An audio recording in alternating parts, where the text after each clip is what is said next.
our jargon today. Earlier this week it was chaining, and today it was shaping. So I wanted to talk a little bit with you about shaping and how and when do we use it. Okay.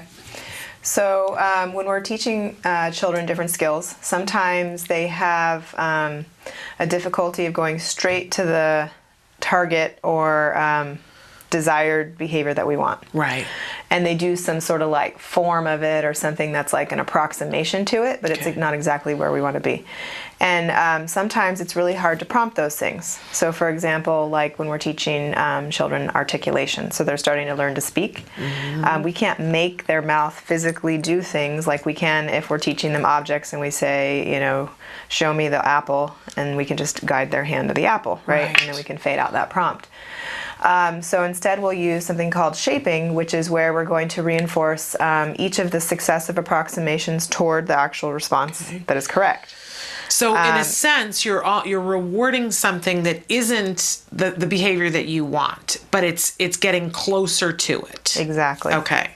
So like, for example, if we wanted a child to say car and they make any sound after we say car, and they go bah or something like that, right, we might reinforce that. It depends on the child, like what you're going to reinforce, but it's the best thing they can do right now kind of thing. And we don't want to not reward it because we got a sound. Yeah. Okay. Exactly. And so then what happens is once the child is able to say that sound consistently when you're giving an instruction, then now you no longer provide reinforcement for that, and you push them a little bit harder to try to do something a little bit better. And you now provide reinforcement for the new response. So the old approximation that you were reinforcing is no longer getting reinforcement. They have to do something else. It's closer approximation to get the reinforcement. So it's that thing of moving the goalpost as they're learning. Yeah, and sometimes if you have to, you can backstep because you don't want to have failure. Right. And so a lot of times you'll come up with what are the steps or something like that, and then if a child's having problems, you can go backwards and then come back forward again, or maybe you need to come up with a less stringent, new definition of what you're going to reinforce.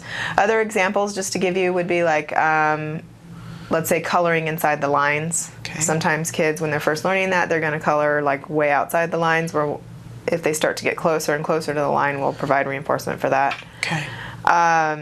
Things like motor skills, like teaching a child to jump.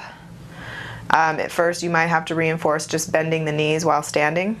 And then later after that, reinforce bending plus kind of propelling their body upward. But they're not actually leaving the ground yet. Right. And so each one of those things slowly is reinforced over time.